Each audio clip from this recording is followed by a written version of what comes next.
Hey. Oh, there you go. If in doubt, turn it off and turn it back on. Now you. Man, I was like, no, I've been waiting 30 years on this. Like I've been waiting on courage. Y'all just shut me down on him today. Not today. Yeah, and that's crazy. That's crazy. I saw a movie like that one time. It was one of those movies where they were. I think The Rock was starring in it, and this whole thing in Japan was these buildings and all this kind of stuff, and they were trying to figure out how to rectify it, and the one lady said, well, why don't we just turn it off and turn it back on?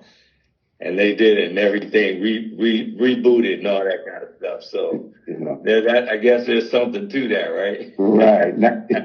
They saying I'm blurry, but it don't matter. As long as the audio's good, they trying to look at you anyway. They ain't worried about me. They're like me, man. I'm just waking up over here, man. It's crazy. Oh, I'm in the club every night till 3 a.m, so Man, I don't even like to stay up that late anymore. No. Even working, I don't like staying up. I'm going to bed. Right. Early in the morning. Right. Yeah. I heard you was talking. You see all the notes I've been having for 30 years. Where you out? We're gonna get to some, and then we'll go on from there. But I know you never liked them late night recordings. You said during the day because you can, when you're done at night. Because I've been in the studio with my voice, and then when you come out, the next day you're like, okay, that wasn't what I thought the sound. Right? Yeah, I mean that's what I found.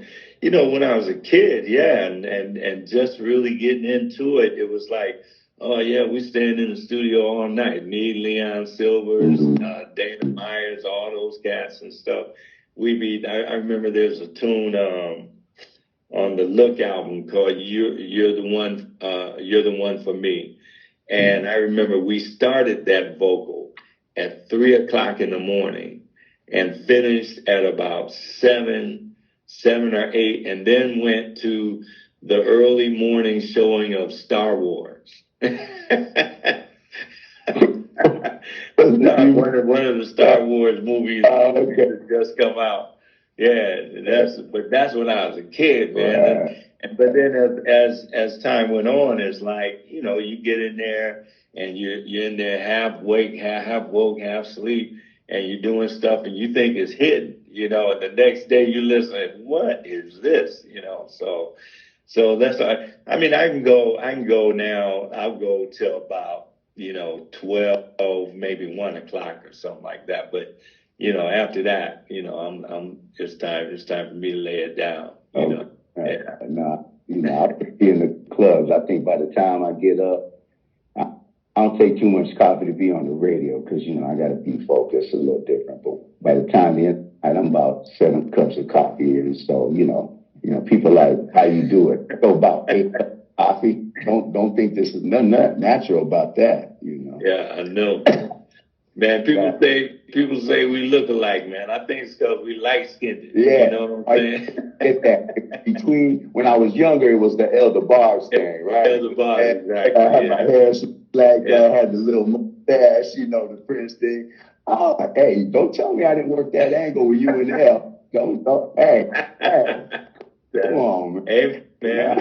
Hey, that's cool. I think last time I saw you was at Tommy's service, wasn't it? Yeah, I saw you, and then ran past you, but it was when you went to go see L. You was on stage singing with him. Oh yeah. And I was there for that. Yeah, downtown, the thing downtown. Yeah. Yeah, I saw you there, and that was iconic because to see you and L, you've always been one of the greatest falsettos to me. Thank you.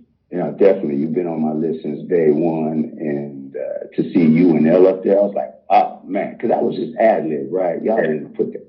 No, I wasn't planning on going on stage that night because I just come off the road, I believe, and last thing I wanted to do was get back up on stage and stuff. But, it's sometimes things are going on and you get that inspiration, you know, and like, you know, it's like you said, to me, L is one of the few purest voices we have in this business, you know, today. And you know, I to jump up anytime I got a chance to sing with L, you know, I always jump at that chance because he's, you know, I'm a fan of his as well. Right. I mean, that was just history right there. I remember you and Teena too. Teena Marie. Right. Y'all did Ooh Baby, right? Yeah. We were all off key and everything, but it was still fun. We were all off key. We were all off key. And I look back at that thing now. It's just the thing that I love about it is just the opportunity for us to sing together on stage, you know. But we were all off key about it with some things, man. But it was still the vibe. The vibe was still happening. I might have to come back and I don't remember all that, man. You put too much pressure on me. Go back. See, you know, the audience isn't supposed to. If the audience can detect it, then we're in trouble. You know, right? I didn't know on that one, on that video. You know, it was all nice. But I was asking Carolyn. I was telling Carolyn about that, and she said y'all had the same management company, right? You and Teena Marie. Did you guys? You and Teena had the same management company. That's how that all together. Yeah, Mike Gardner was managing her the last couple years of her life. Yeah. He's the one that let me know, that informed me that she had passed away. You know, because we had talked, like she and I talked like about a week or two before. We were talking about doing another duet because we had done one on her previous album. And I was saying, you know, we were talking about it. I said, you know, I love singing with you, but you know, people, if it's a tune, if the tune is it ain't cool, I understand it. But if the tune is cool, you know, then that, because of who the voices were, it needs to be considered as far as the, you know, first single off of her album. She agreed to that. And, but then about a couple weeks later, she passed away, you know, so. Yeah, I took that. I took that hit. I took that hit. Yeah. So, it seemed like, to me, we're going to go talk about the Long Beach Arena because I've always had history as a child where I saw Teena with Rick for the Street Songs tour. Then I saw you guys, Shalamar, when Jeffrey, you know, because I was always thought I was that pop locker, you know, so we all looked. And then go the greatest falsetto in the world to me, you know, and the Long Beach has that, you know. It's changed now, obviously. But, yeah. And it wasn't my grad night. Someone invited me to their grad night, and I was like, I wasn't really with the date, but I was like, I'm gonna go see me some Shalamar. So yeah, man. That's what we used to do all the grad nights at Disneyland, you know, and as well as some just regular nights we would perform there, and that was when Michael used to come to the show and stand backstage and with his surgical mask on. We didn't know what that was all about then, you know, but we all know about it now, of course. But and right in the beginning of the show, we used to open up with this tune called "Right in the Socket," and big fun, big fun album. Yeah, and when it would down, Jody and I would stand on one side of the stage, Jeffrey would be on the other, and Jody and I would be grooving, and we pulled this imaginary rope, right? And Jeff would backslide all the way across the stage, and Michael went crazy. He wanted to learn it. He wanted to learn how to backslide, how to implement it, you know, in his dance situation. So Jeffrey literally went over to the Havenhurst house and taught him how to do it. He had sent these cats over there initially the two cats, Casper and Cooley, and from his dance troupe that he put together.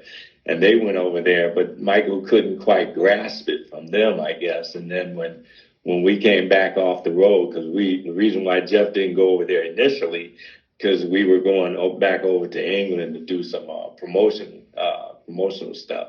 And when we came back off the road, then that's when Jeff went over to the Havenhurst house and taught Mike how to do it. But Jeff was so smooth with it, man. Jeff was like, people thought Jeff was on like a conveyor belt for real when he would do it. And so, then Mike was a little choppier. He was a little choppier than Jeff. But that's when he named it the moonwalk, the 25th Motown anniversary. Yeah.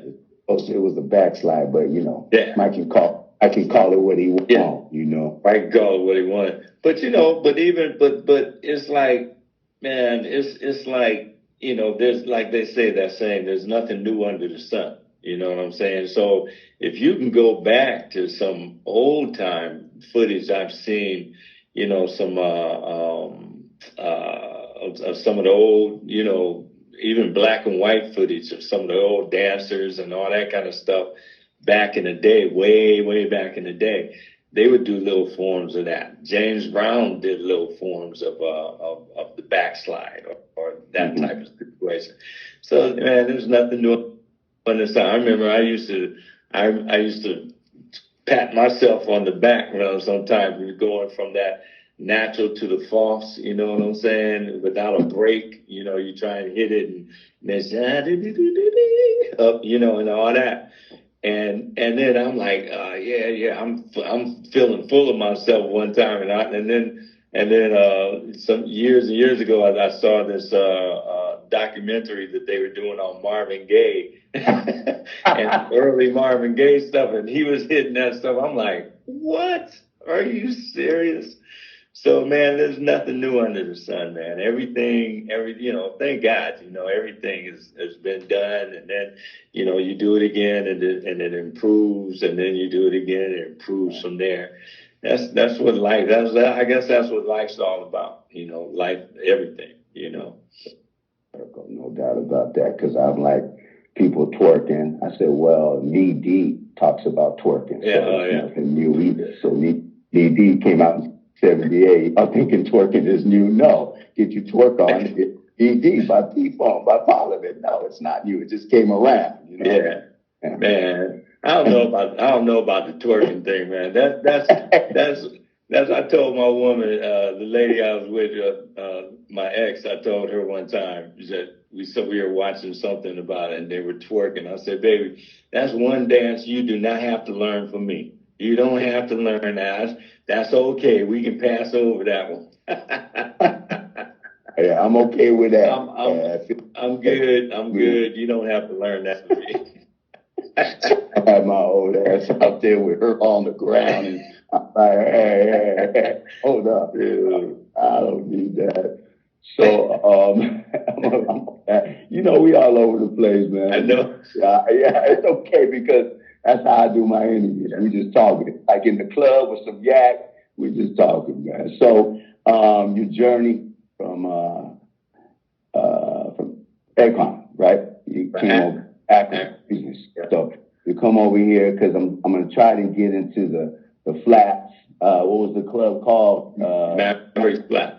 Yeah, because my mama used to go there. So we're gonna talk about that, okay? Yeah. So tell me the journey, because there's a big journey about you coming over here and you was with the siblings and stuff. Can you elaborate on that a little bit? Well, I was 20 years old, and I remember back in Akron. I've sung since I was 10 years old, and started out in. My mom was a professional major gospel promoter in the Akron, Canton, Cleveland area, So, she would bring people in like James Cleveland, Albertina Walker and the Caravans when Shirley Caesar was still with them, back then. and Five Blind Boys of Alabama, and I mean all kind. She bring everybody in, and then once she found out that me and my sisters could hold a note. Of course, she formed this. She and my dad, they formed this group called the Hewett Singers. And so, she literally kicked me out on stage the first time I went out there. I was about 10 years old, right? And I'm like, Mom, I don't know if I want to. She said, no, boy, you get that. She literally, boom, pushed me out there. But once I got out there, it was kind of cool. It was, I felt good, felt comfortable, felt like something. And as a kid, also, when you see that you can have an effect on people's emotions from one emotion to the next, it was, at that point, I wasn't really, aware of what the whole power of it was. And, but it felt good, it felt cool. So then then we started opening up, like I always say, nepotism was alive and well in our family. So when we were in shape enough to perform, we would open up the shows for all my mom's shows that she would bring in. We would open up for it. So I mean that meant that we would open up for people like the Swan Silvertones and Bill Moss and the Celestials out of Detroit. We'd open up for the Soul Stirrers, Pilgrim Jubilees, all those cats, man. And those were the type of acts that I cut my teeth on when I was a kid, So I did that until I was about 14, and then I went into the R&B situation, and like some of the people around Akron, those little church biddies said, I can't believe Charlena let her son start singing that devil's music,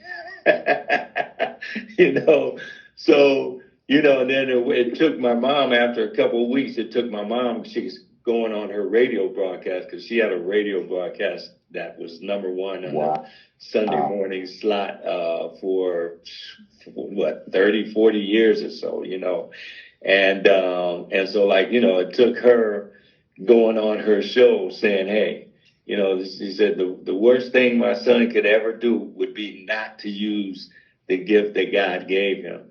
And she said, I know the foundation that his dad and I instilled in him, and I know that he will never do anything to, embarrass us and all that kind of stuff, right?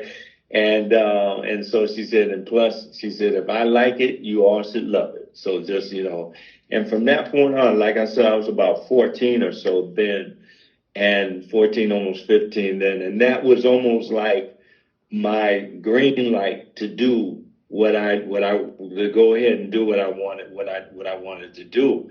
Okay. And as long and the rules in the house, as far as I was concerned with my music back in the day, was that as long as I stayed out of trouble, as long as I kept my grades up in school, then I could explore this thing as much as I needed to. And Akron was an amazing, it's kind of crazy now, but it was an amazing place back then to explore my music, to explore the foundation of my music without having to be concerned about stuff popping off, somebody shooting and all that kind of stuff. Because back then, nobody was shooting. I only saw one person back in the day when I was like, this girl that was getting beat up out on the street. She pulled out the gun, started shooting it. And so that's the only time I ever saw anything like that happen, when I was a kid. And that was like when I was like 16, 17 years old or so. But, so it was a great place to explore the foundation of my music. And then, when I turned, I left when I was 18, left Akron when I was 18, had a little bout with insanity, I always say. I went to the Air Force, but I was in the Air Force. I was supposed to do 4 years, but I did 10 months.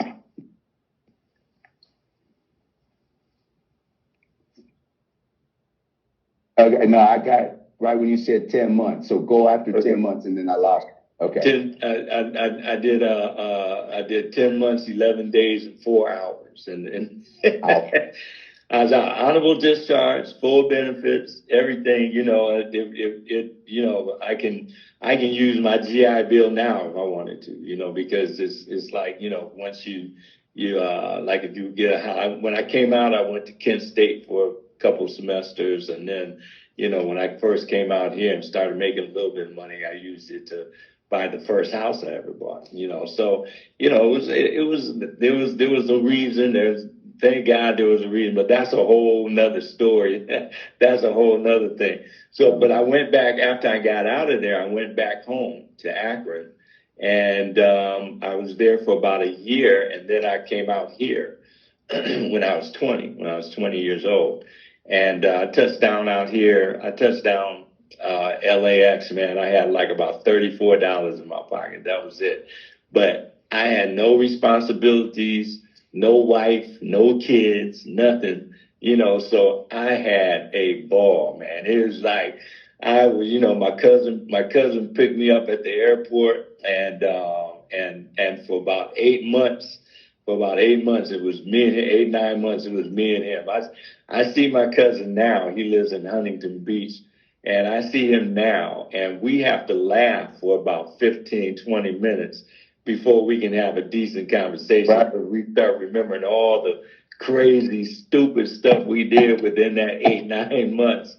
And but in that process, there was a cat named T. Tucker that played bass for a group out of Akron called Revelation Funk. And Revelation Funk used to have a keyboard player that only played keyboards and sang background, because he didn't consider himself a lead singer, right? And his name was James Ingram, right? And so they came out here.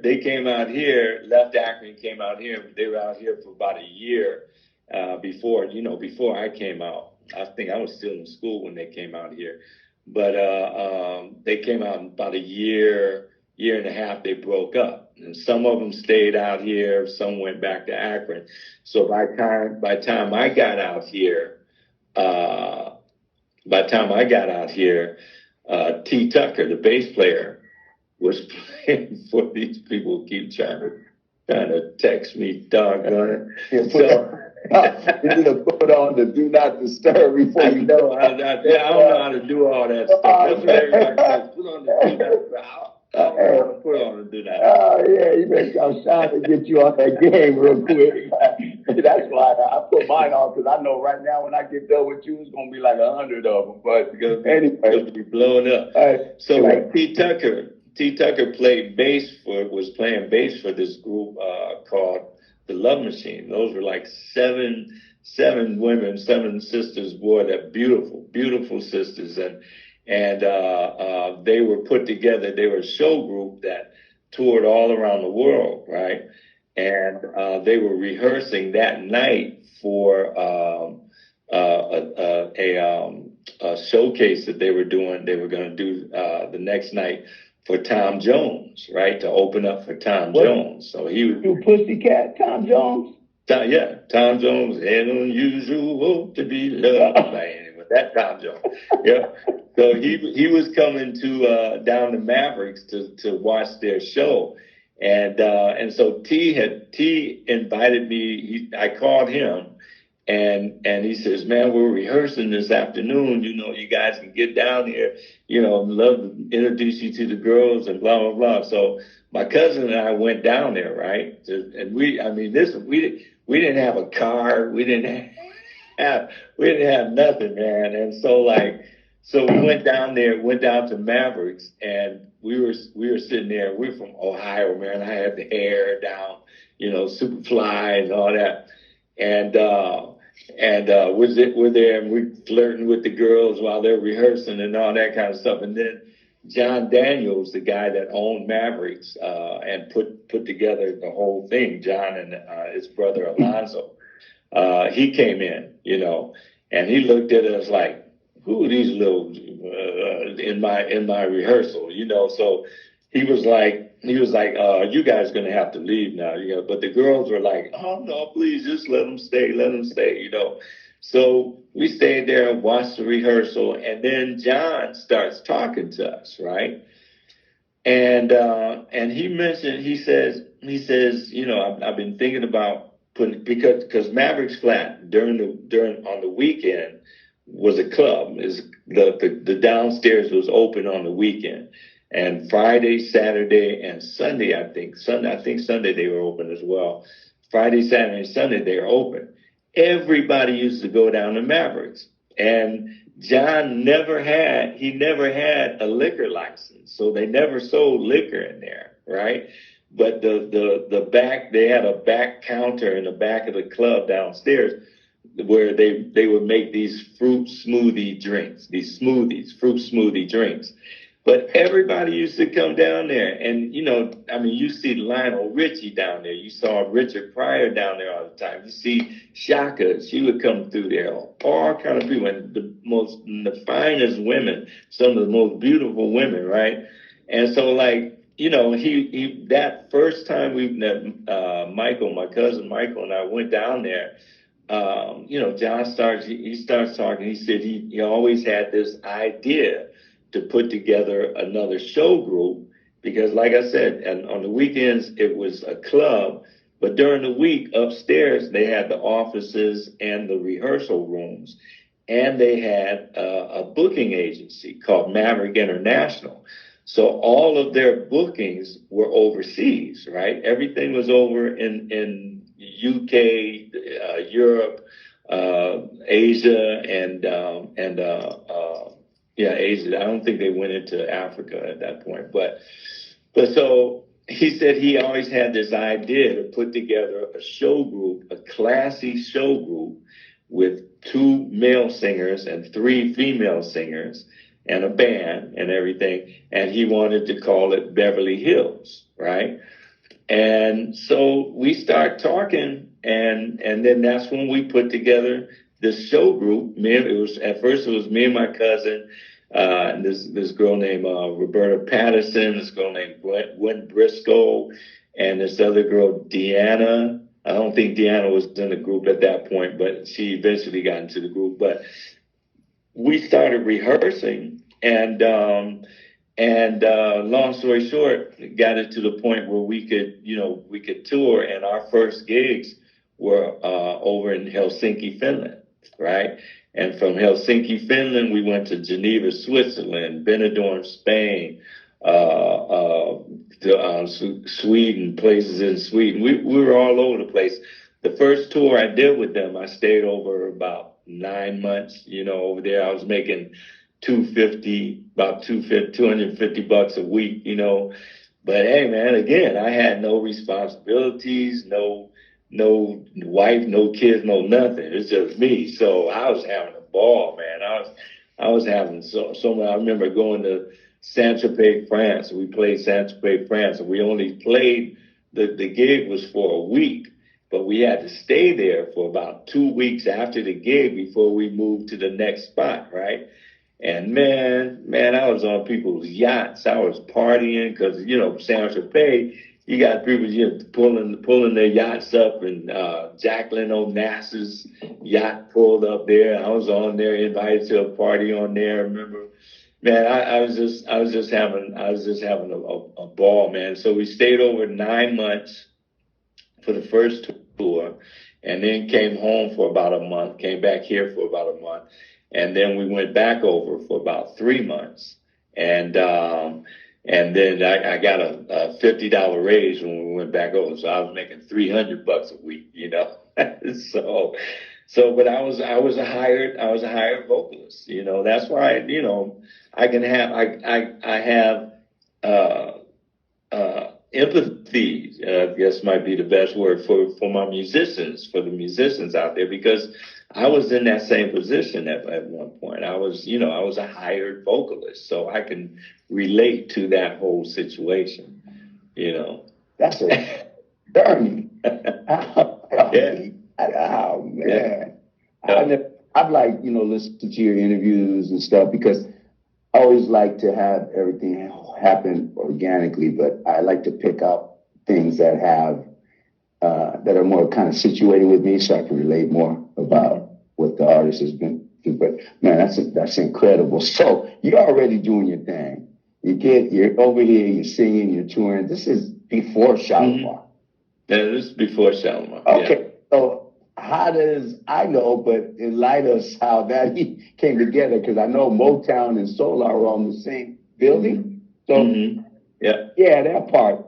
Anyways, can you get on that, how the group came together? Well, you know, the thing about Mavericks as well was that Mavericks, like I said, was on the weekend, it was open as a club, right?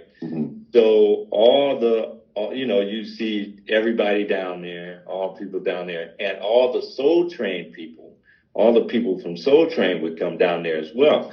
Because Mavericks was like a home, it had this homey vibe to it. They could get up on top of tables and the counter and dance and do their pop lock thing and all that kind of stuff. But that's when I first met Jeffrey and Jody, before Shalamar even existed, right? And and that's where Jeffrey first heard me do my thing, because whenever Beverly Hills would have a show that we wanted to try out on an audience, we would play at Mavericks. You know, we would and that was an amazing foundation. I'm all about foundations. I believe in building foundations. I don't believe anything can stay a strong foundation. Nothing. I mean, this chair I'm sitting in, if they didn't put the nuts and bolts together from the beginning, right, I wouldn't be sitting in this thing. It wouldn't last too long. You know what I'm saying? So, and back in the day when I was a kid, I used to watch them build houses like in my neighborhood, right? And they would take forever. They would dig the hole, you know what I'm saying, and then start working on the foundation of that thing. And they took forever to do the foundation, the steel, whatever they put in, and lining, and the cement and the whole thing. They took forever to put the foundation together, right? But once they got the foundation together, the house went up, boom, like that. And the thing that I noticed about back in the day, even that I noticed about that type of thing, that if the foundation is strong enough, you can tear that house down and build a whole nother house on top of it, and it's cool. But as long as the foundation is cool, then that's what the whole thing's about. So, you know, to me, Mavericks was an amazing foundation. Back in Ohio was a great beginning of building my foundation. And then when I went over to overseas, you know, it started building on my ability and my whole situation as far as like relating to an audience. I mean, we played in front of audiences that couldn't understand any English, and it wasn't like we were doing original material, you know, so they had to feel what we were doing as far as like the top 40 stuff we were doing, and I had to figure out how to relate to these people and entertain these people. And so like that was a great foundation. So when I got back home, the group Beverly Hills, the second tour we went out there on, we broke up before we left England this time. We were there about 3 months, and then before we came home, we broke up, right? So I got home and kicking around, you know, just kind of kicking around LA. And then long story short, I got an offer to do a background session for this cat named Jeffrey Bowen. You know, he was a producer over at Motown. You know, he produced a lot of Commodore stuff. He's produced Bonnie Pointer. He was married to Bonnie Pointer, so he produced a lot of her early stuff. And the Temptations, he did some stuff on them. And he was doing a project on this cat, Eddie Hazel, you know, who's a guitar player. But remember Maggot Brains on Parliament Funkadelic? That was a rock. It's his guitar soliloquy, man. Like it it was cold blooded. It was like people remember that. They remember it was a whole guitar thing, nothing else, just a guitar.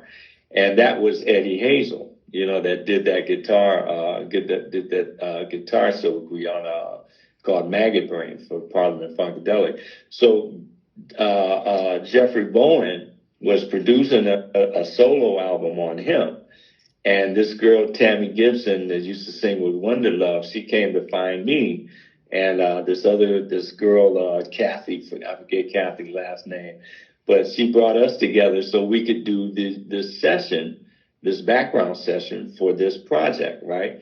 And the first night we go in there, we do the session, and afterwards, Jeffrey Bowen says, man, I love your vocals. He said, this is going to be a self-contained situation.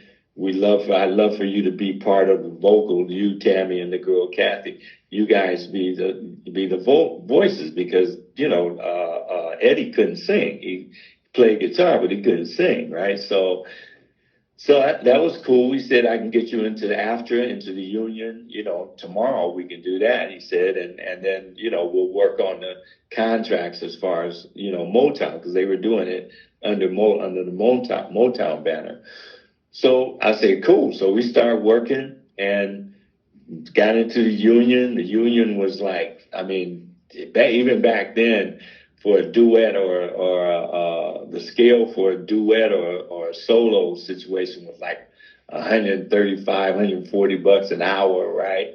And then we worked from the time he would call the studio time like 8 o'clock. He wouldn't show up there. Jeffrey Bowen wouldn't show up there till about midnight, and then we worked till about 4 or 5 o'clock in the morning, right? And so, man, it was like, man, I was $135, $140 an hour, so it was cool. It was all right. So we worked like that for about a couple months, I think it was probably. And then it started getting kind of shaky. It started getting like we go into the studio and I get a check that didn't reflect the time that we spent in the studio. And so my lady at the time worked for Don Cornelius at the Soul Train Dance Studios, right? And so I called a meeting with Jeffrey Bowen and his co-producer, this cat, Angelo Bond. I called a meeting with them. So I dropped my lady off, at the job, and she knew I was going to the Motown building to have this meeting, right? So I go to the Motown building, and I'm up there. I was up on the 15th floor, I remember, because Motown had 17, 16, and 15, of top 3 floors of this building. And so, like, I'm on the 15th floor, and I'm getting all this stuff off my chest. Y'all giving me the runaround, blah, blah, blah, blah, blah. You're not paying, not reflecting. In the middle of a sentence, the phone rings, right? And so I remember the co-producer, Angelo Bond, answers the phone, and he looks at me. He says, it's for you, right? And I said, well, if it's my lady, because as far as I was concerned, she was the only one who knew where I was, right? I said, if it's my lady, tell her I'll call her back when I'm done with the meeting, unless it's an emergency or whatever. And I'll call her back when I'm done with the meeting. And he says, well, he says, it's not a lady. He says, it's a guy.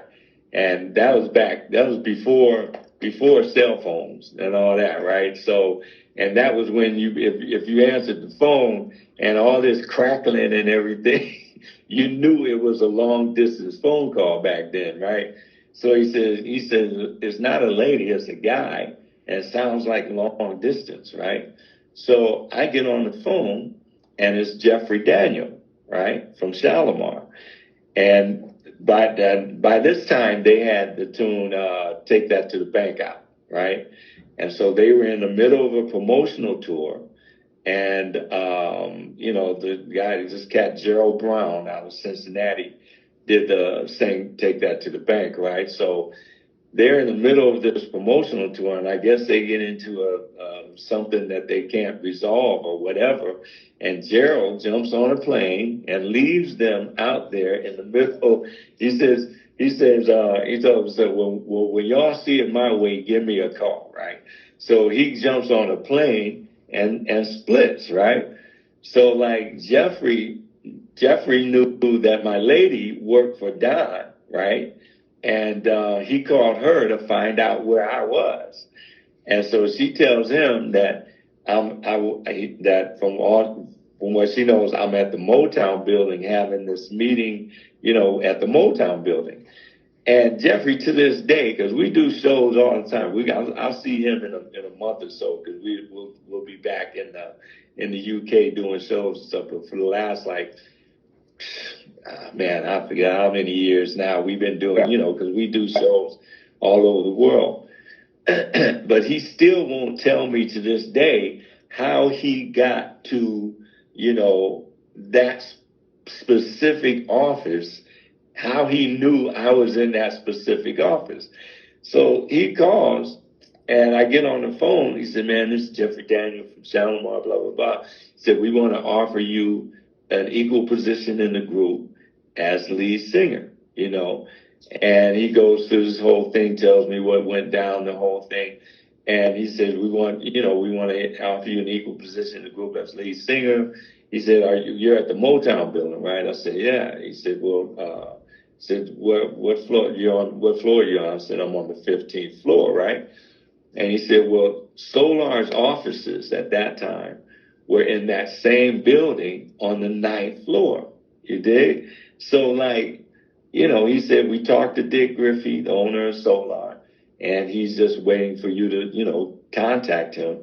And he said, but we need to know, because we're in the middle of a promotional tour right now. So we need to know what the deal is. So I get off the phone and I tell Jeffrey Bowen and them, and Angela, I tell them what the deal is. I said, that's Jeffrey Daniel from the group Shalamar, and they're offering me the equal position in the group. And I remember Angelo Bond he said, man, Shalamar is nothing but a fly-by-night disco group. They won't amount to anything, and Motown and Solar will never be a Motown, right? And so I sit back, and just kind of listen, and when they got done talking, I said,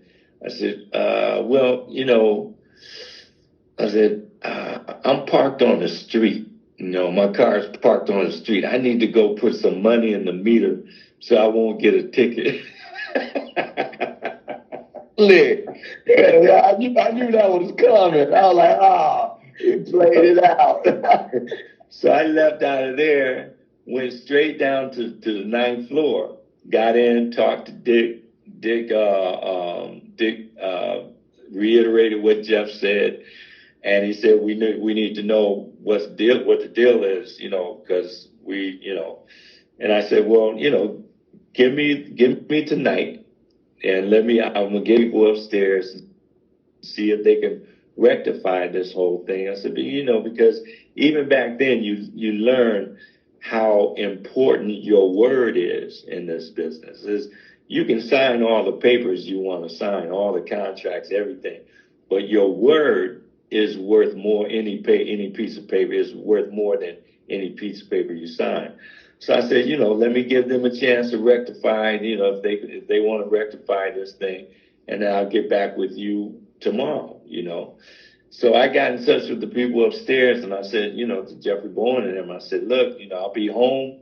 If you guys want to talk about this thing, call me tonight, and let's talk about this thing. Nobody calls, right? So the next morning, Saturday morning, I called Dick and I said, hey man, okay, I'm in. Where we go from here? And so I went over to his house, watched the videotape of Shalamar show, with Jeffrey, Jody, and Gerald Brown. Watched the videotape.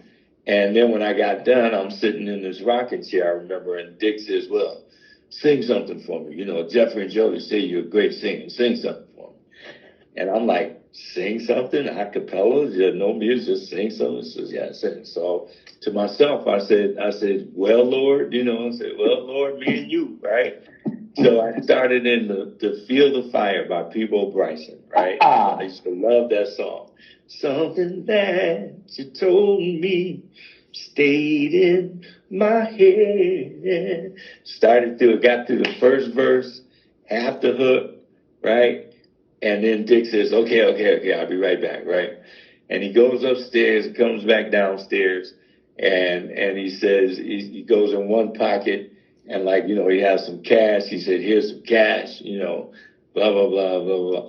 And then he goes in the other pocket, he said, here's an airline ticket. And that was pre 9/11, right? So I could ride on your ticket. You didn't have to have a specific name on the ticket, on an airline ticket. Anybody could ride on anybody's ticket at that time, right?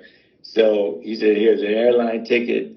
You got to catch the red eye out tonight and meet the group in New Jersey. They're going from New York to New Jersey.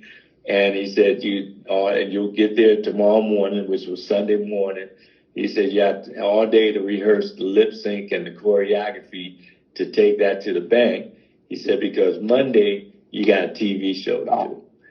And I'm like, and see, I'm not long out of Ohio, about a couple of years out of Ohio at that time. So the whole thing in Ohio, the main thing is that you got to be cool about everything, right?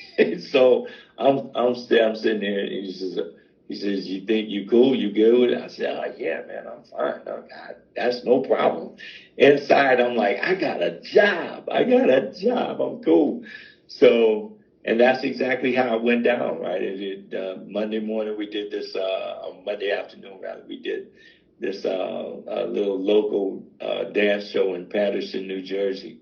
And then the rest is history.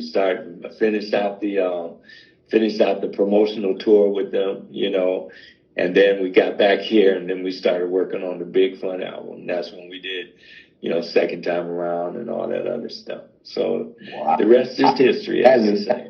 That's a journey. No, man. But it was amazing, and whenever I tell that story, a lot of times, it's like when I'm talking to young people, young people that are trying to get into the business, and I say, well, what do you think, the most important thing is? And that you got to be at the right time, And I say, that's true. I said, but there's another part of that whole situation that's the most important part of it, and people tend to forget that part of it. And they say, well, what's that?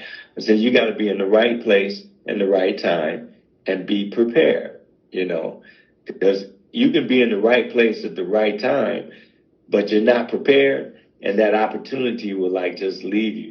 It'll, and hopefully, you might not even get another opportunity. But if you're prepared, then you're prepared to do whatever it is that you're dealing with. And it's like, so I tell people, if you're a singer, sing. Every opportunity you get, sing, because you never know who's listening. You never know who's out in the audience. If you're an actor, actress, act, because again, you never know who's out there watching. So it was amazing. It was amazing. How was your whole journey with Leon? Because Leon has always been one of the greatest melodic bass players. I mean, I've heard I know you love Stanley Clarke. I believe you worked with him too, right, Stanley? Oh, Stanley, yes. Stanley and I, Stanley and I did, first song we ever worked on together was this tune called Heaven Sent that we wrote. And then we did a bunch of other stuff. And then I'm For Real, my first solo single was me and Stanley Clarke. Yeah. It was an incredible song. I know that after you were done with the whole Shalamar thing and you were transferring over to, what was that label? It was Electric. Right. And something about, I know Solar had a deal with Electra that if you was going to get out, you got to go through them first and all that. Mm-hmm. Now, this is a bit story because I know you was asking like Big Willie things and you got them. So, about what? I know when you was doing your contract to Electra, I know you was like, let me just give them a Big Willie contract so they can say no, right? So that story, I was like, oh, wow. Like, I didn't know that. So you leave in Shalamar. I mean, we get all that whole you guys split up and everything. You know, we get to, but that whole transfer to Elektra. Tell the people when you was getting to leave Solar, and we might have to come back to that because I'm getting ahead of myself. But how your manager was like, we just gonna give him this big ass contract that way we can move on, because it wasn't really your first choice, the label, Elektra, right? No, it wasn't the first choice. At the time, the only thing, at the time, the only thing Elektra had over there was the Eagles, right? So, you know, it was like, you know, that were two different genres of music. And so that was not the first place that I had thought about, you know, that I wanted to go when I left, when I was leaving Solar. But I didn't, what I found out was that Elektra had this agreement with Solar that they had first rights or refusal on anything that would come off of the Solar label. So like I was talking to my attorney, this cat Bob Lieberman, and I said first rights of refusal means that I take them a deal, and if they don't want to agree to the deal, then I'm free to go anywhere else I want to go. And he says, yeah, that's what it's at. I said, well, why don't we just make this deal so ridiculous that they'll pass on it, and then I can go wherever I want to go. So he said, well, you know, we could do that. So we started working. The advance was like up here, man, and the bumps with each, you know, if it sells this much, it bumps up to that. If it sells that much, it bumps up to that. Percentages were still kind of crazy, because back in the day, you know, back then, you percentages, you really didn't see a lot of realize a lot of your product. But percentages were kind of cool. But everything else, we just pumped it up. We pumped it up, and took it to Bob Krasnow, who was the head of Elektra at that time, and Bob says, okay, what else you want? So I was at Elektra, you know, which turned out to be cool. Yeah, but I always describe being on Elektra as like having a 12-cylinder car and you're only running on 6 cylinders. You know what I'm saying? Because the R&B, the black department came and they did everything they were supposed to do. Made Howard Hewett like a household name in the urban market, you know. But the pop department never came to the party, never. And I used to say, wait a minute now, you trying to tell me that I'm For Real is not a good pop song? You trying to tell me Show Me is not a good pop song? Once, twice, 3 times is not a good pop song? Come on now, you know. But for some reason they had their hesitations and all that kind of stuff. All my material got pop play, but everything that all the play that it got during the course of the 4 or 5 albums that I did with them it got it on its own. You know what I'm saying? So, but you know, hey, I thank God for what they did, what the urban department did. They did a great job. They did a great job. Yeah, I mean, everybody knows that, man. It's even with the new generation. So, you know, I always have to break it down.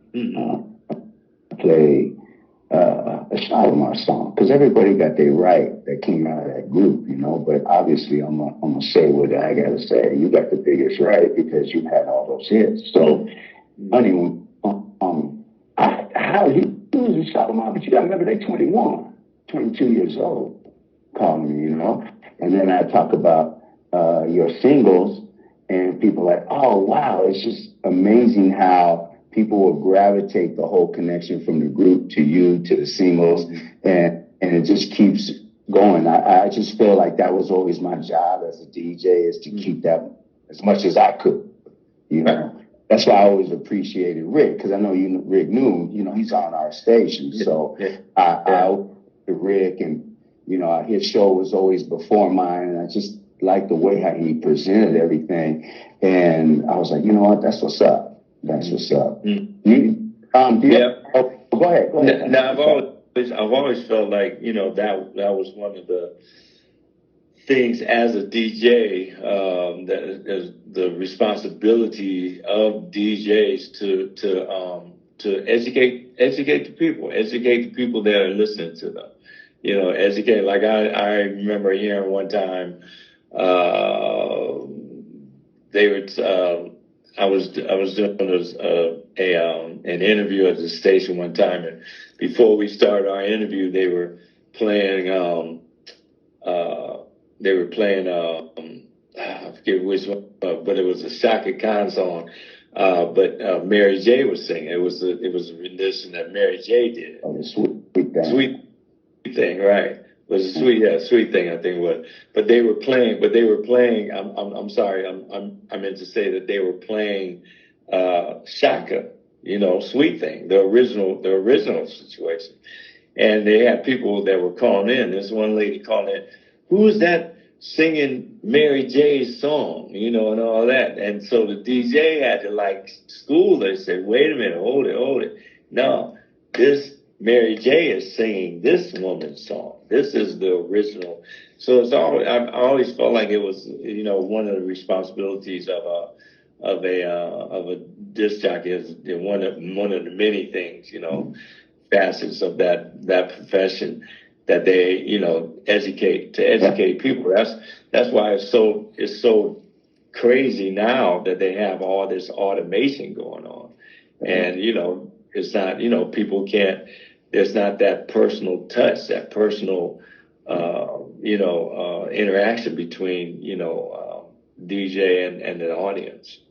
No, there's not. So I've always took a center of that, what you're talking about. Like if it's whatever, if I play Black, Bring It All, that's what I'm saying. Oh, you know, that's Shalamar's song, right? You know, put a little kick on it. That's so I'll say Black featuring Shalamar. Yeah. Because what that is, you know, and so people, what do you mean, Shaw? I said the song. Oh my God, you'd be surprised how many people are like tripping that's your guy's song. I mean, I can't even go into like, you know, a dream with Bunny the Bars. You know, people, I'll say that featuring the Bars. You know, I play Big Dance. I say, oh yeah, that's, you know, One More Chance with Faith and the Bars on there because it is, my man. Yeah. Like I said, nothing new under the sun. A lot of people ask me about, what do you think about the sampling situation, all that kind of stuff. And I'm good with that. As long as they pay me, you know, as long as they you know, take care of the things that they're supposed to take care of with publishing and all that kind of stuff, and the money is distributed the way that it's distributed. Sample on, man. I'm good. I'm good with that. What they call that mail money, right? Your mail money. I call it surprise money. You know, they go, oh wow, okay, I can check for it. So surprise money. All right, that's what's up. So another interesting thing I always talk about, because I tie, you know, get Michael on there. I pick P.Y.T. Everybody trip out when I say, I know how Hewett on that song, right? Wait, what? You know, so yes, people are going to trip out that I'm saying it. Yeah. So how Hewett is singing on P.Y.T. Break It Down. Yeah, well, P.Y.T. you know was written by James Ingram. Yeah. You know, and so like, you know, James and I mean James was like a big brother to me, you know, and I never had a big brother. I had a younger brother, but I never had a big brother. I have 4 older sisters. So so a lot of my friends would tend to be a little older than me. So because, you know, I never had that big brother type of situation. And James, I mean, I've known James since I was 15 years old. So when I moved here, we connected and we lived around the corner from each other. We would do, you know, another thing that you might not know, you may know but might not know, like She's a Bad Mama Jama, you know. Oh, what? what's name? Carl Carlton. That's me, James, and Phil Perry on background, right? That's before any of us had a deal, you know. What? And like we remember that what's his name? Leon Hayward song. Don't push it, don't force it. That's me, James, and Phil on there too. Because we used to go in the studio with Leon. He had this little studio on Crenshaw Boulevard, and we go in there late at night, you know, and Leon would be working on some stuff, and we lay down the backgrounds, you know, Yahoo, da, da, da, da, all that stuff. Yeah, that's us. That's us in there pumping it, man. I knew nothing about that Bad Mama Jama. Yeah. I'm gonna be talking about every song I play. I love what I play. Yeah. Wait, was Teena on P.Y.T. too, or what song? Teena did some backup vocals? No. Teena Marie? No. Yeah. No. She wasn't on P.Y.T. I don't know. Okay. But she wasn't on P.Y.T. though. P.Y.T. is like me and James. Basically, just me and James. Okay. Wow. Do you have one memorable? I know this is gonna be it's always a mind blower. I tell people. You have one memorable tour moment when you went on tour. It's just kind of like. So I know there's been some crazy ass, you know, but we can't talk about that stuff. I would tell people, yeah, you got to give me all that, you know. We talk about some of that stuff. They're gonna shut you down, even if hey, ain't nobody running around with good skin and green eyes with a decent story. Okay, I'm gonna tell you that right now. And I'm just a Dickie J. I think one of the civil, most standout moments to me as an artist on the road. I remember it was in not Nashville, Tennessee, but what city? I forgot. It was another city in Tennessee, and it was one of the, I think maybe one time that I've ever been hoarse. Right. Voice was just gone, you know, because I was sick and we were out on the road and this was like maybe the third or fourth show of the week. And I was sick, man. And I went out, I'm not going to be able to do that. And we hit the stage, man. And I was like that. And the audience sang every song, word for word. It was like, I would go in there where I could, but for the most part, they were carrying the show. And it was like, and everybody had a great time, and we had an amazing, amazing time. And that was one of the most memorable things to me as an artist, because like I said, that was one of two times in my life that I was hoarse, and I just didn't have any voice at all. Did you always have, I always hear artists talking about, like, they don't really talk that much, or they keep their tone down when they're talking so they can save it for when they get on stage. Do you have a routine for that one before? Because I know falsettos are very, falsetto. My falsetto is basically my lifesaver. When stuff, a lot of times when like, the natural is like acting crazy or whatever, as I say, my false has always been there. That was one of two times I can remember that it was there, and I remember the other time was when I was into my solo career.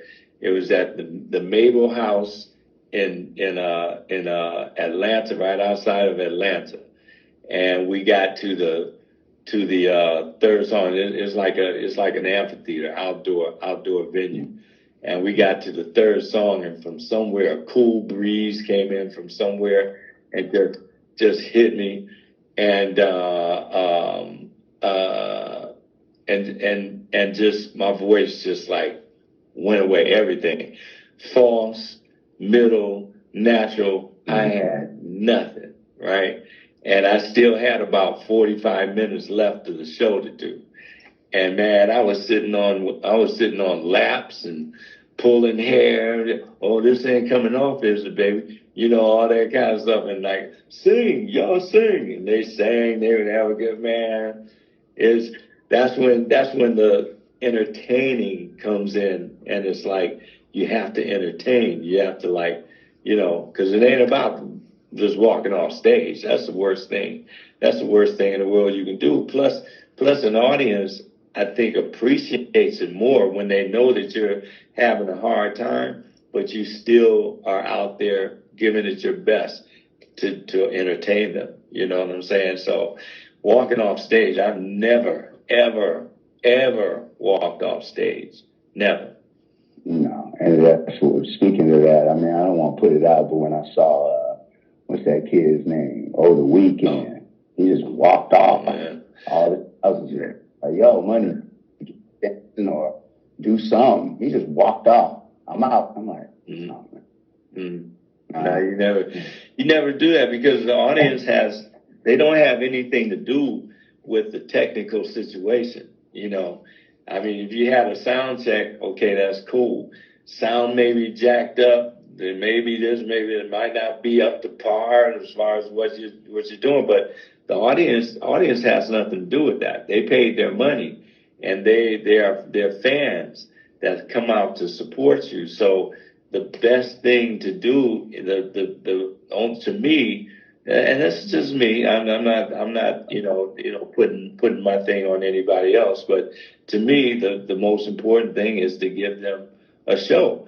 And you know, I remember I do a lot of live to track stuff. You know, and I remember one time the iPod that I was using just burnt up, just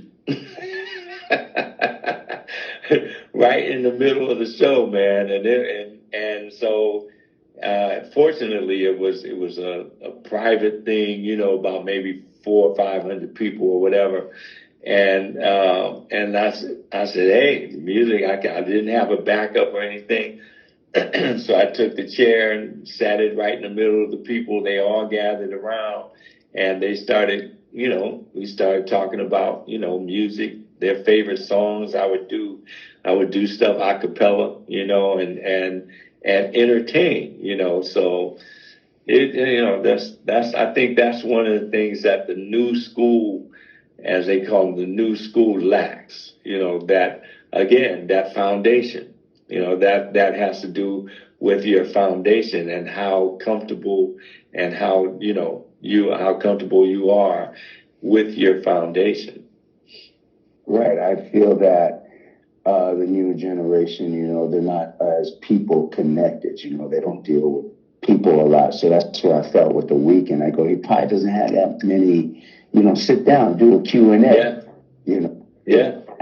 That people skills, you know, I've noticed that's a lot when the kids want to talk to me, or, you know, they'll stop me in the gym because they've known me or whatever. And they're kind of like, so you got to break it to them. And I'm like, man, these kids just really don't know how to handle people. And that's such a big thing when it comes to music, you and entertainment. Yeah, that's what entertaining is. And like, you know, when I did that, I mean, I heard about that show for a couple years later afterwards. You know, people that were there were talking about, man, you know, the thing, music went out, but you stayed up there and you sang to us and you talked to us and you did this and that. And so, like, you know, those are the type of shows that are memorable for not just for the adversity of it, but for the creativity of it. You right. know?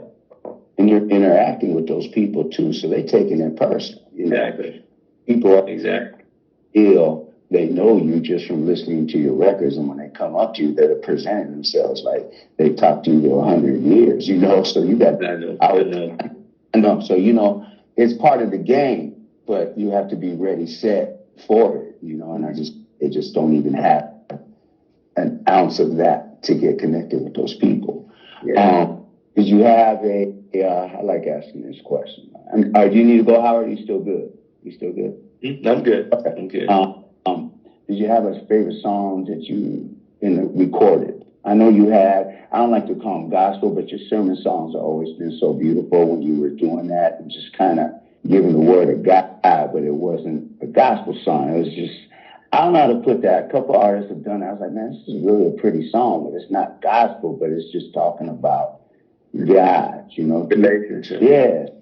So do you have a song that you really enjoyed recording other than live? Was there a song like I really loved recording that song? I know there's a lot of them. Doesn't matter. It could be your sermon songs or something you Shalamar or your solo project. Did you have a song like that? There's a bunch of songs like that, Scratch. It's like, you know, Cat told me a long time ago, he said, be careful what you record. He said, because it may become a hit. You know, he said, and if you record something that you don't like and it becomes a hit, then you got to do that song every night. So a lot of, there's a lot of songs that like that one song I talked about earlier, when we first started talking about You Are the One on the Shalamar situation. It's on the Look album. Great album, by the way.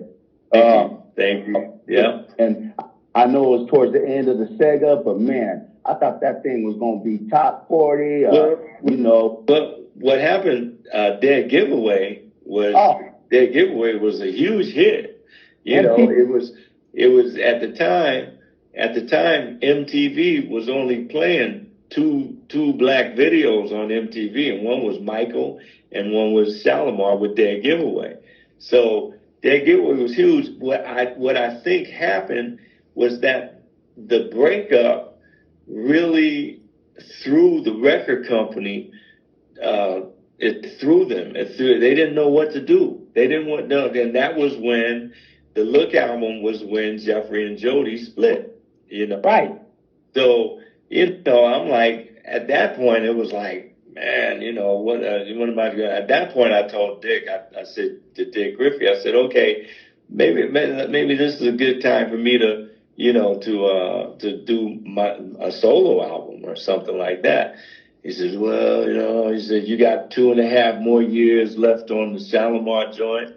So, you know, you can either do that 2.5 years not doing anything, go to court trying to get out of it, or you can do another album. So I ended up doing another album. I'm not going to just sit around and not do anything. And court, I hate court. I don't like court. Court's like going to Vegas. Just throwing the dice. You know, it depends on what side of the bed the judge got up on. It's going to determine your fate.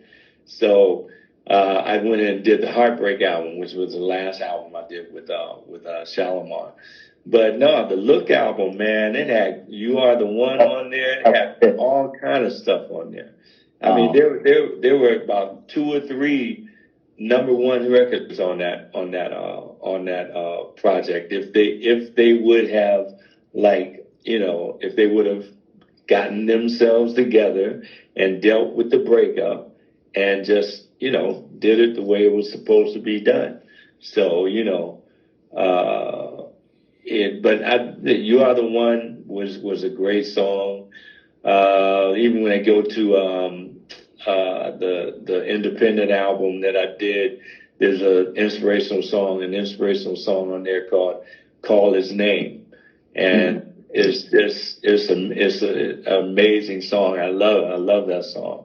And, you know, so a lot of different things through the years, man, that really were, you know, dear to my heart. Some of them didn't make singles, but, you know, that doesn't diminish the, you know, the importance and as well as the creativity of the song, you know. Yeah. You Can Count on Me was on that too, right? You Can Count. Yeah, that was on that album. Carrie Lucas wrote that? Yeah. Gary Lucas wrote that, and that was one of the first things that I just had carte blanche going in and recording the vocals on it. You know, I did that. They were still under Leon Silvers, but I went in by myself and recorded the vocals, the background, everything, and had to take it and present it to Leon and the crew, right? Like Will Shelby and all them. And it was like, the way that we did things is that we were in there listening, and if something was cool, they put their hands up in the big V. If it wasn't cool, rather, they put their hands up big V for veto. Oh, wow. It was cool. It was cool. Everybody would be, thumbs up and the whole thing. So you can count on me, man. Got a lot of big thumbs up. It was a great song. Yeah, that was a pretty song. It always had, to me personally, that somewhere there's a love thing. You were like really standing out. I mean, you stand out on all your songs, but them two was the ones I was like, ooh, I still get tears. Because you like the false thing. You like the falsetto thing. Yeah.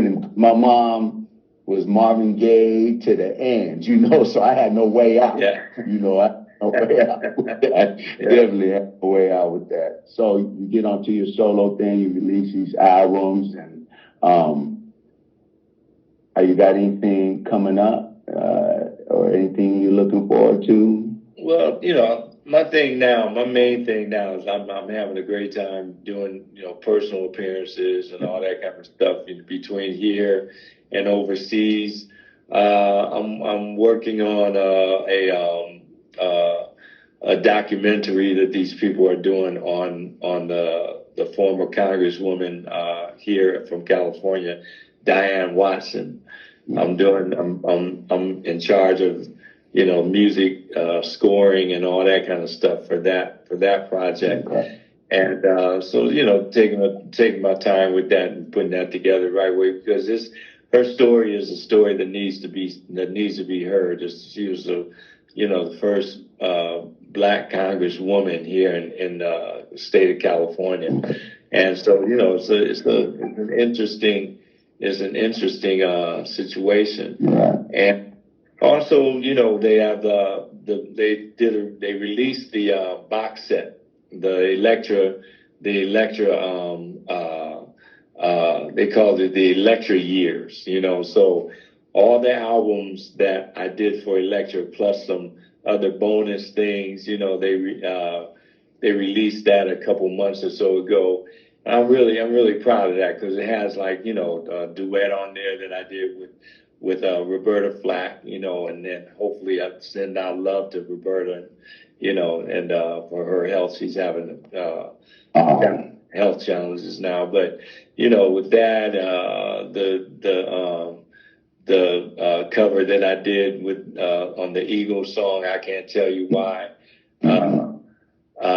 A bunch of stuff on there that's hard to find, and a couple of the Electra albums have always been kind of hard to find as well, like the Forever and Ever album and all that. But everything now is in this box set that you can purchase. You can go on Amazon Music everywhere and purchase that. So really proud of that, and putting everything in one place where people can get it. And I have a bunch of stuff that I've worked on, and a lot of stuff that I'm proud about as far as that group of songs is like me and my son. My son and I have done a couple duets on there, and some stuff that he produced, as well. And I always tell people, I say, man, if I was just half the musician my son is, I wouldn't even be talking to you, man. I'd be like, you know what I'm saying? Like, if I could send me his link, I'm like, oh, who's that? Sure, that's Howard's son. Yeah. I'm like, what? He was just had these different things going on. Like, I wouldn't know. Yeah, there's a song called "Take Your Aim" that we did, and I start out, of course, with the first verse, and then Christopher will come in on the second verse, and people are like, "Who's that? What is that?" He sounds a little bit like you, but a little bit like this, a little bit like that. So, and he plays everything, and like, if I could sit down and just tinkle out a song and all that, man, I'd be like, you know what I'm saying? But shoot, I always have to have somebody in order to, I have the ideas, but I have to have somebody that can relate to my ideas and put them down and then develop it from there. You know what I'm saying? So, because to be able to, if I could be able to pick up a guitar or sit down on the piano or whatever, man, shoot, it'd be crazy. God knows what not to give a person. It's like me too. Don't give him too much. He's doing the most with what I gave him. Yeah, hey, exactly. Okay. So we know that. We know. I mean, you up here, but I'm down here with my little bit. I know what's up. Going back a little bit, because I always enjoyed this album. It was like a jam session to me. It was just like, but I think the Go For It album, did they just release that after you guys just left? Because Sweeter As the Days Go By, man, what? Man, that song. Man, let me tell you, all those songs, because what the deal was then was that's when Solar was going from RCA to Elektra for distribution. So in order to fulfill their agreement with RCA, each group on Solar had to give them another album, right? In order to fulfill their agreement.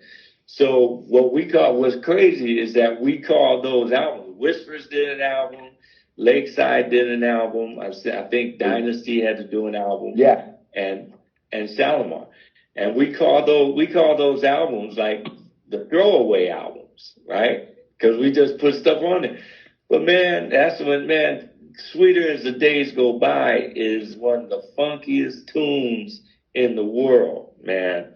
Boom, boom, gang, gang, gang, boom, boom, boom, boom, boom. Man, it's like it ain't no joke, man. And then there was a couple of things. James and I did a song on that album called "You Got Me Running Back for Your Love." Oh man, that. Oh yeah. And Talk to Me, and we could just the one you did with Stephanie Mills. That was a beautiful song. Yeah. I was like, I knew it was that vibe when I saw the Lakeside one too. I think it was Your Wish Is My Command album. Mm-hmm. I was like, it had something about that woman, and then the whispers. I'm like, okay, something's up. Yeah. But I'm in the, you didn't have the internet access to find out things, Yeah. I was already playing Sweeter As the Days Go By, not knowing what's going on, and then I'm like, oh, this is not. That album is. I'm telling you. Yeah, that was a throwaway album, man. That was a throwaway album. That was like, we called it the throwaway album, because it was something that we just put some stuff on. And, like you said, Jeff did a lot of, couple of really good songs on there. Things that James and I did. I don't think Stanley and I did anything on that album. Yeah, that was an incredible album. It was a great album. It was a great album. Like 10 minutes on there. It was like a big jam session. I'm just like, and it was kind of funky too. There was a song, I don't know which one it was on there. You was talking like, hey, baby, what you doing? I'm from Planet Mars. I was like, oh, that's kind of like some funky. You know what I'm talking about? Man, I know what you're talking about. I can't remember the name of it. Yeah, you was like, different universe. Yeah. I'm a Capricorn. I'm like, go ahead. Yeah, it's almost like that. This tune we did on the Big Fun album that Dick Griffey was had us doing it called "Take Me to the River." Take me to the river. Yeah, that's it. That's it. Oh, is that it? No, that was on. I think was that on the Go For It album? No, that was Big Fun. You right, but it had that similarity of the song I'm trying to pick about. I really love you, man. Yeah.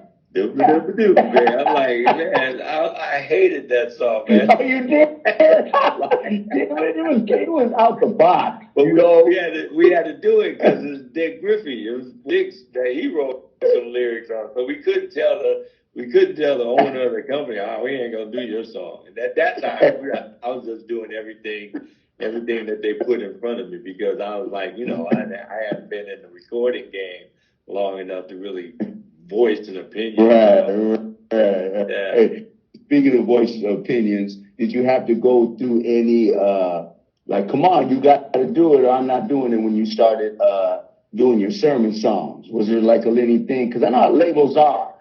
We can't do that. You know, I've heard it from many artists. Did you have any problems with that when you was trying to do, like, man, look, man, I got to do this song about God? Oh, you mean like the inspirational music and all that kind of stuff? Yeah. Well, see, you know, let me tell you a story about Say Amen. Okay, Say Amen.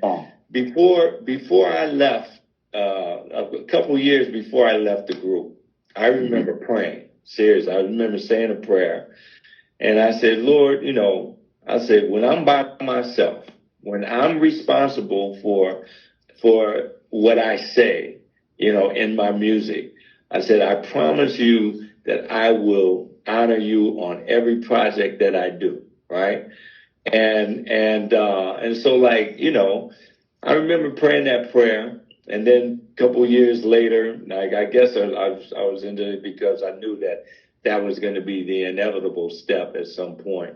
Mm-hmm.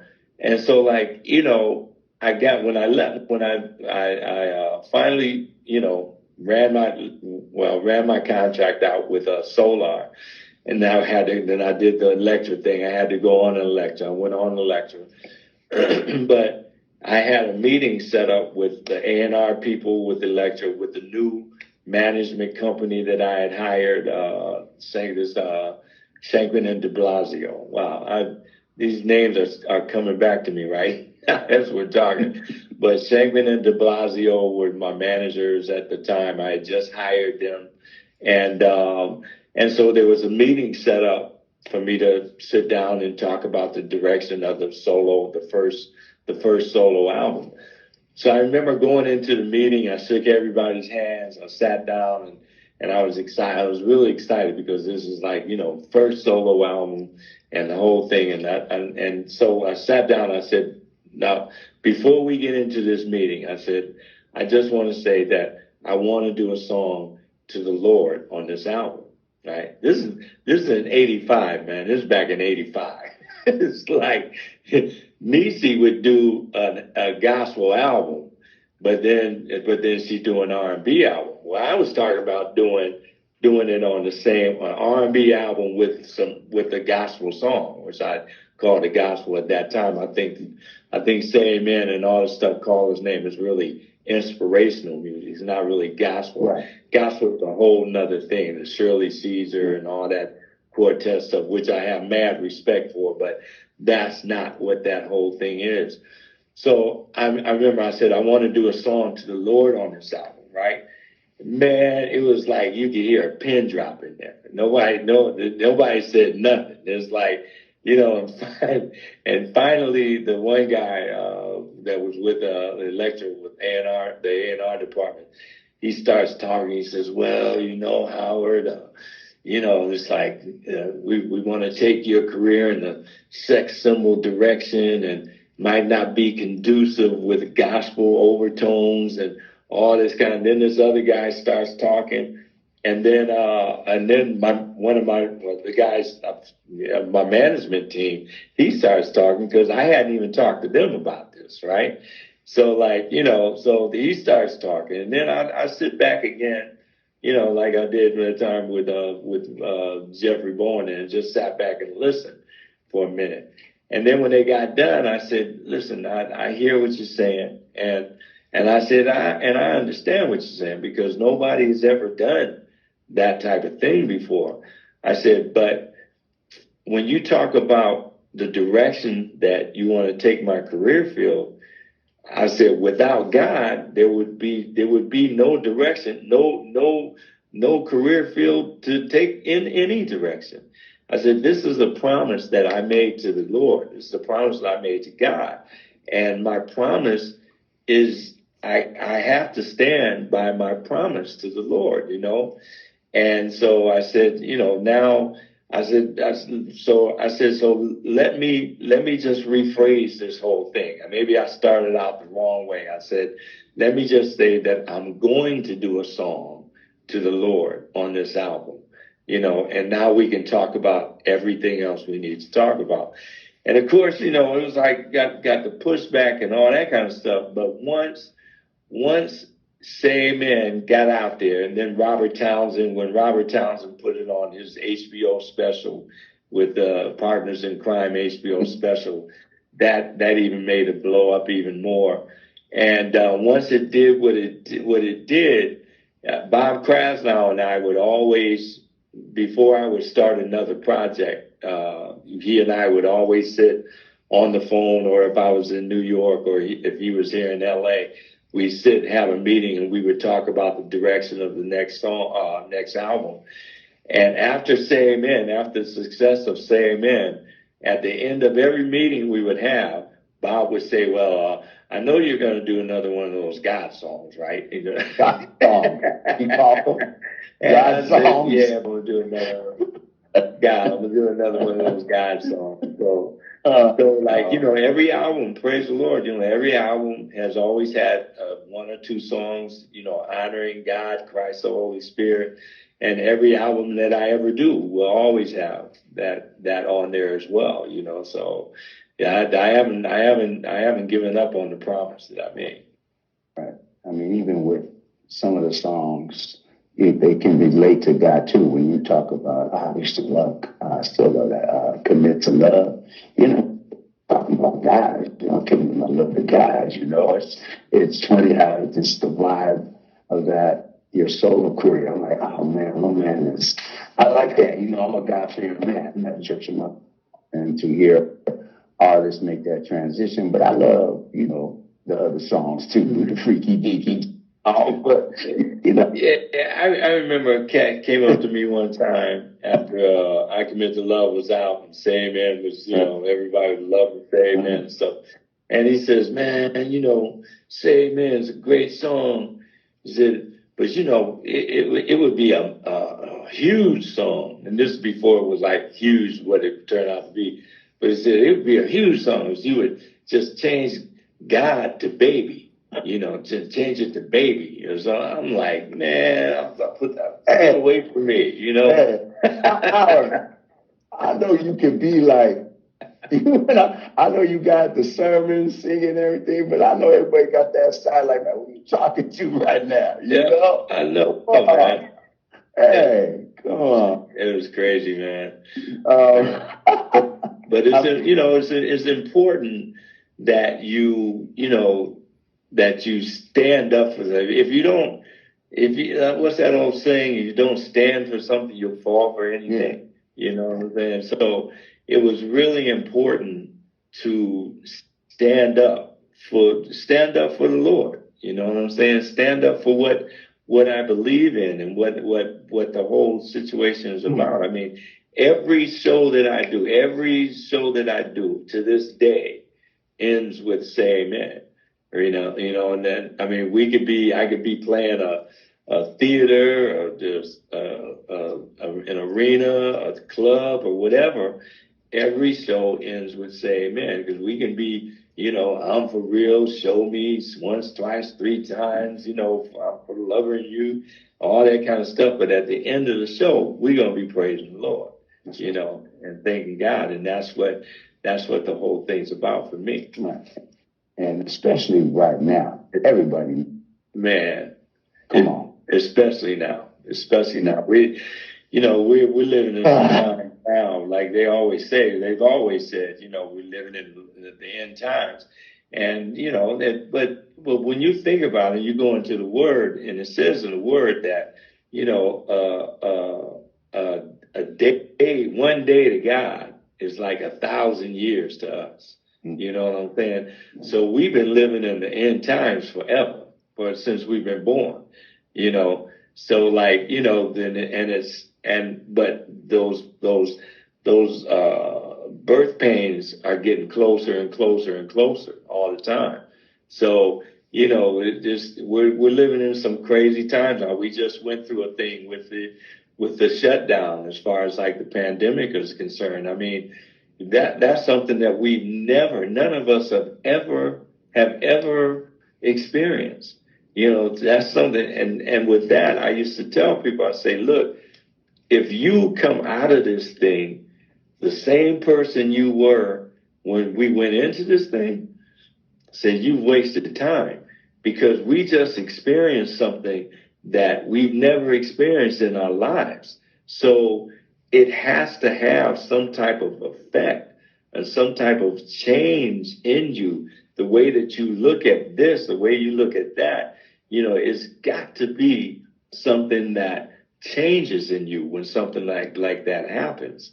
You can't just go through something like that and come out of it, I'm the same person I was when I came in. No. All of us. Yeah, my thing was like, man, I learned during the pandemic. I read I was out on this house that I built that I'm in now. That I had them build a big deck right off of my master bedroom, and like every morning of the pandemic, every morning of the shutdown, I was on that deck, me and the Lord. He built me up, he tore me down. He built me up, he tore me down. And I started from Genesis, and I read all the way to Genesis. And a little over a year later, when we're still in this thing, I'm finished up in Revelation. And man, it was the most beautiful time that I ever spent. And it was teaching me and showing me how important it was to build God's temple. He shut it down. I couldn't build anymore. I couldn't build anything on my temple. You know what I'm saying? And it's like, and when you go into Ezekiel and stuff like that, not Ezekiel, but Zechariah, and it talks about how, we spend so much time building our temples while God's temple is over here in ruins. You know what I'm saying? So as I was reading through the Bible, through the Word, and it got to those points of like, there were repetitious, the begats this and begats that, and this begat that, and that begat that. You know what I'm saying? Back in the day when I was a kid and I'm reading through it, I'm like, I said, Lord, I'm just going to skim through this part. This repetition thing, and I'm skim through. But every time I got to those particular situations, especially through the Old Testament, I got to that, and it was like, oh, these are the repetition thing. Maybe I'll just skim through it. But my spirit would say, no, you read it word for word. Read this word for word. And like I said, when I got to the second to the last book in the Old Testament, it said like, you spend all your days building your temple while God's temple was over here in ruins. And reading through all that stuff word for word, it made me realize, hey, I'm building God's temple. He set it down. I mean, it was like, man, it was almost like he said to me, he said, Howard, I'm going to remove everything from you that can distract you from me. That meant no more road. And my schedule was jam-packed, the same way it had been jam-packed for the last 30, 40 years almost. And I never spent that amount of time off the road. And, it was like, but he provided, he multiplied during that time. He made provision for my vision, for everything. And like, it was an amazing time for me. Man, that's beautiful right there. Wow. Wow, you just, man, I thought I was listening to your Facebook Live right now. You had me for the FACC. I'm on there. So you follow me, man? Yeah, come on, man. I've been following you since day one. Whatever social, I've been following you, but I be on there going, man, I don't need no church. I got Howard Hewett preaching to me on the bike doing his cardio, man. That's awesome. Yeah, but that's the whole thing. I mean, where two or more are gathered, that's where I am also. It says that in the Word. So you don't have to be in a church like a building.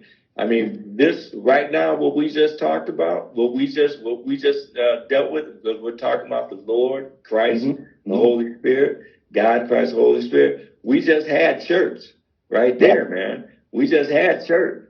So like, it's man, I'm telling you, man, it's amazing. And coming out of that thing, we're still in the remnants of it.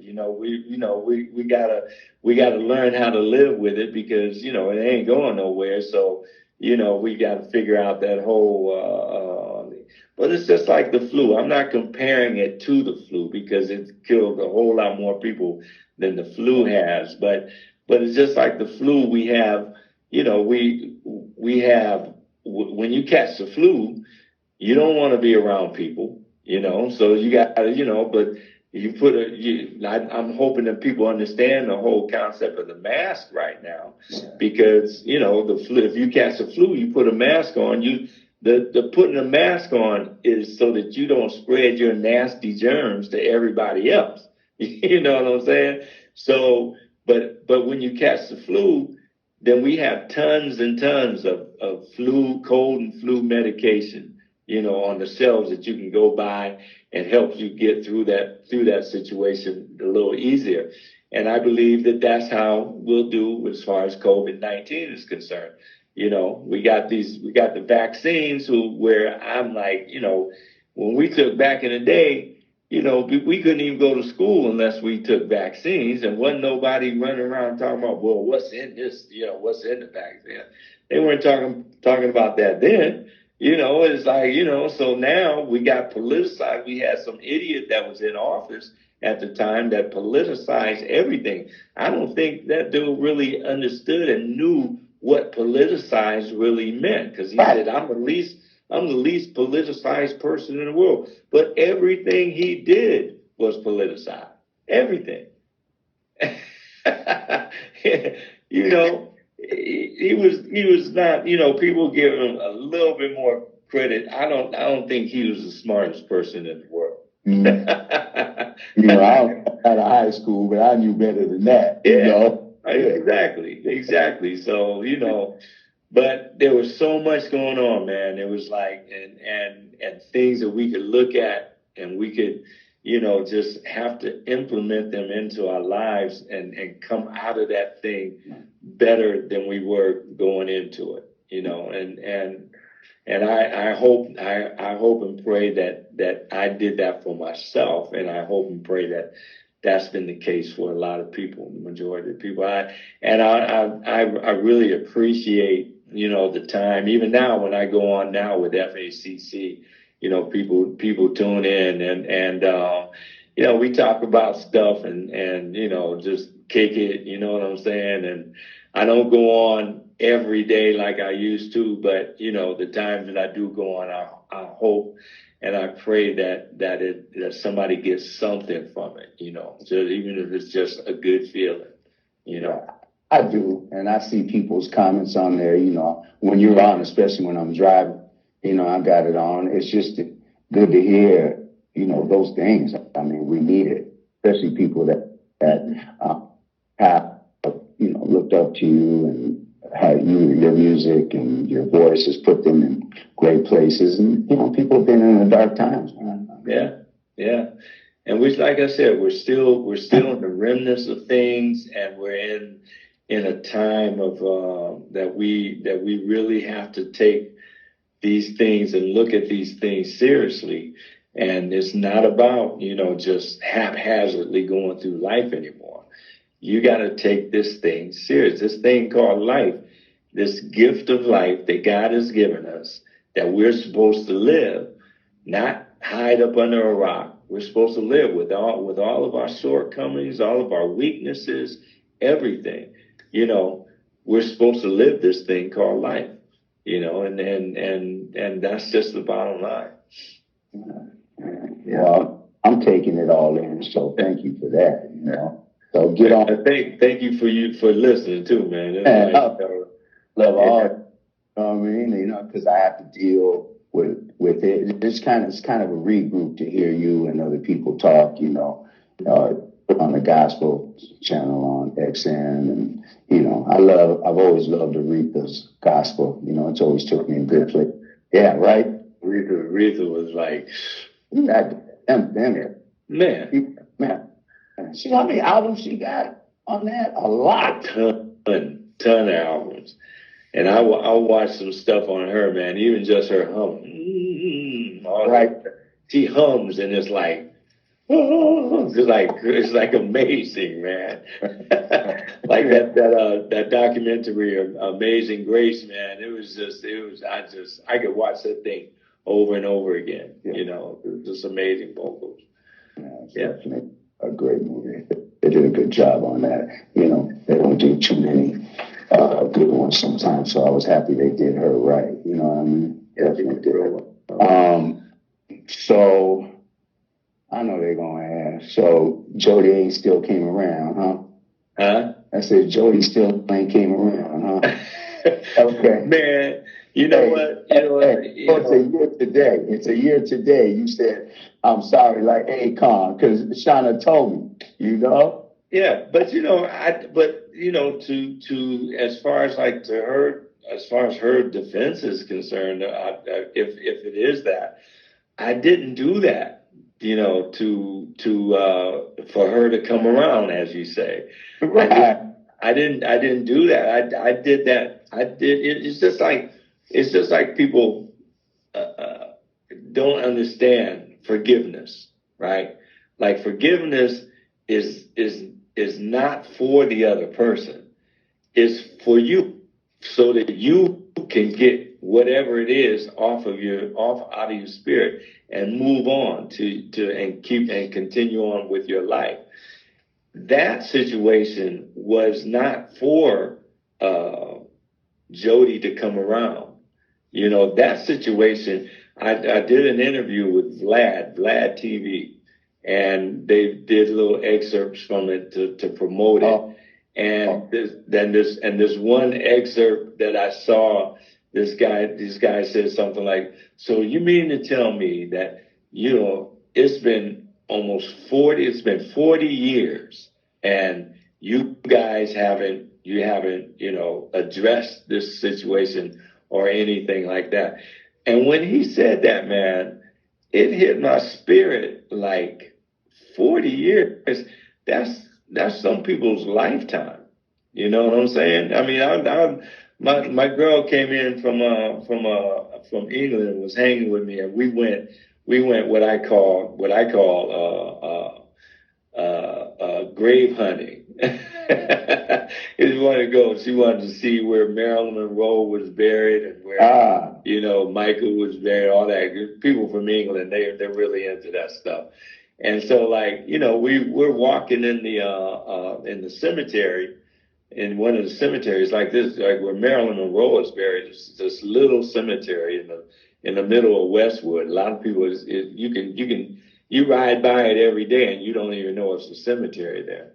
But I was walking through the cemetery, and in some cemeteries around the world, I like to go because I like to look at the you know, birth date and the date that they, you know, passed away and everything that happened in that dash. You know what I'm saying? And there were a lot of graves where, you know, the people, they passed away, they were 35 or 40 years old or 45 years old.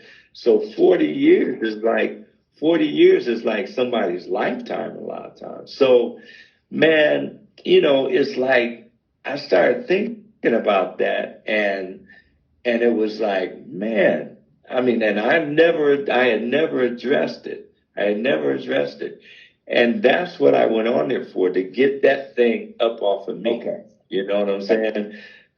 For as far as and I was very sincere about, you know, and apologetic, because I, you know, if there was something that there was something that I said that has made, you know, evidently, but that's back like, I mean, you know, that's back so many years ago, man. I can't remember none. I've gone on with my life, but evidently there was something said that affected her in a way where, you know, so whatever that thing was, I apologize. And everybody to this day, people will say, well, has Jody come around? I said, I didn't do it for Jody to come around. Right. You know, as far as the Shalamar situation is concerned, I'm happy with where Shalamar is right now. Carolyn Griffey, I love Carolyn Griffey's voice. I love, and one of the main things, one of the other main things I love about Carolyn is the no drama situation. It's like none. And so, like, I'm 67 years old, brother. It's like I don't want to be dealing with any kind of drama. You know, at this point in my life, I'm at the point, man, I'm cruising as long as the Lord gives me strength and health and all that stuff. Hey, I'm good, and I'm, you know, so, you know, by doing that, it was like it just lifted a thing off of me, man, and I don't have that whole thing sitting and dealing with that now.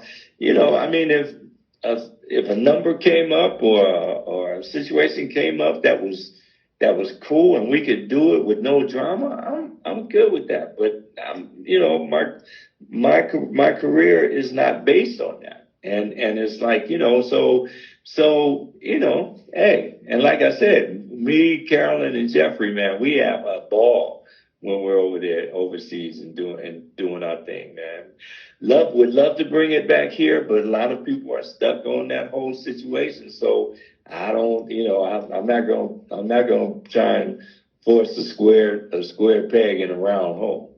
Hey, you know, I've been talking because I'm my own little Jay and Friends concert series, so I'm gonna have Larry Dawson, you know, lead singer of Barcades. They're gonna kick it up.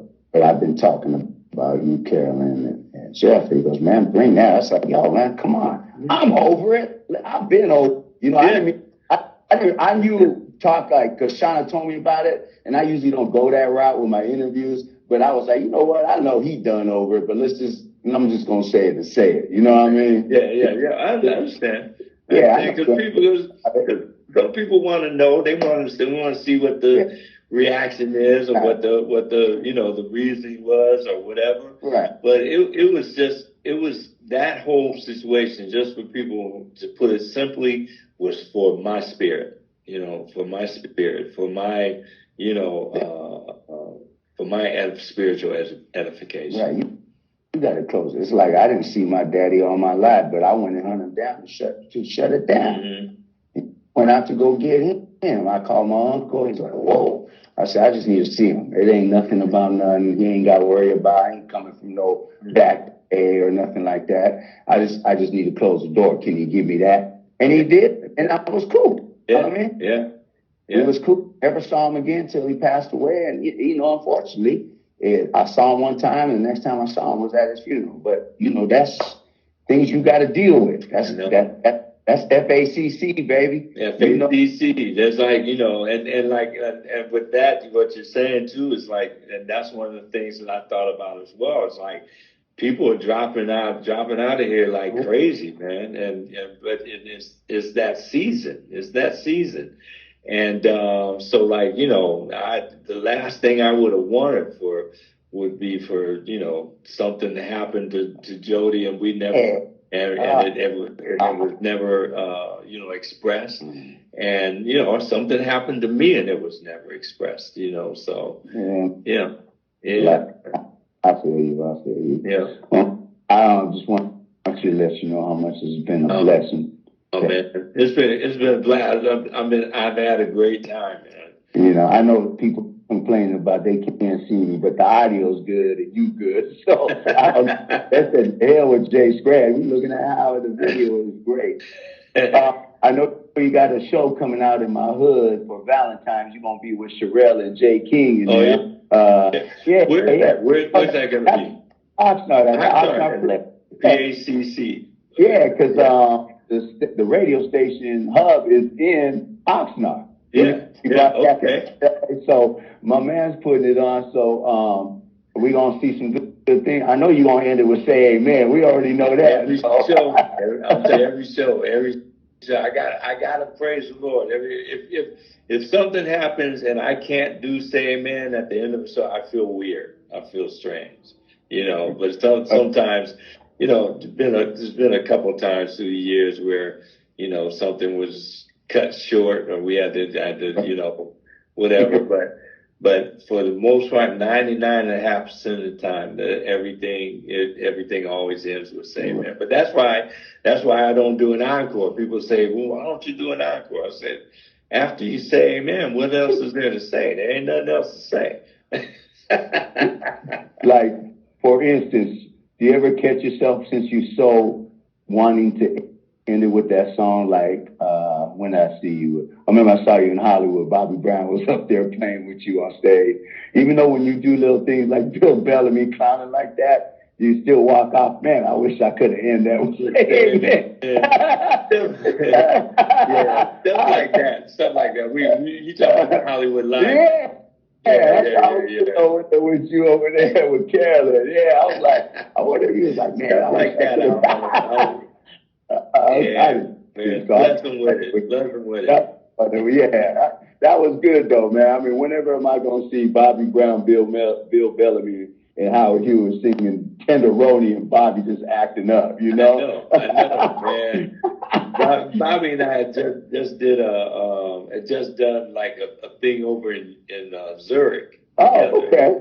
And it was me, Bobby, Eric Benet, Wanye, and Sean from Boys and Men, and Shania Twain. Wow. And God, who else was on there? I forget who else was on there, but we were over in Zurich. We had a great time. It was a lot of fun. Yeah, I love Bobby. Bobby is Bobby from day one. Yep. You know? Yeah. I met him at somebody's house. I had a manager, Michael Concepcion, back in the day, and Bobby was. Michael was your manager? 3 years, my brother. You already know. I'm not trying to, hey, said and done. Yeah, 3 years. I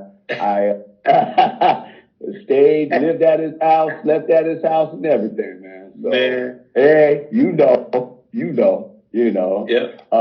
Yeah, Bobby came over. I was like, that was the first time I met him. I was like, wow, this dude is something else. Even at Michael Concepcion's house. Yeah, I did a project with Warner Brothers. Remember when Mike did the West Coast All Stars? Yeah. I was on that project with him. He wanted someone out the box, Yeah. And man, Bobby. Mike's a good cat. Oh man, take care of you. Yeah, I know Mike for years, man. He's always been straight up with me and just a good cat. Yeah. You know?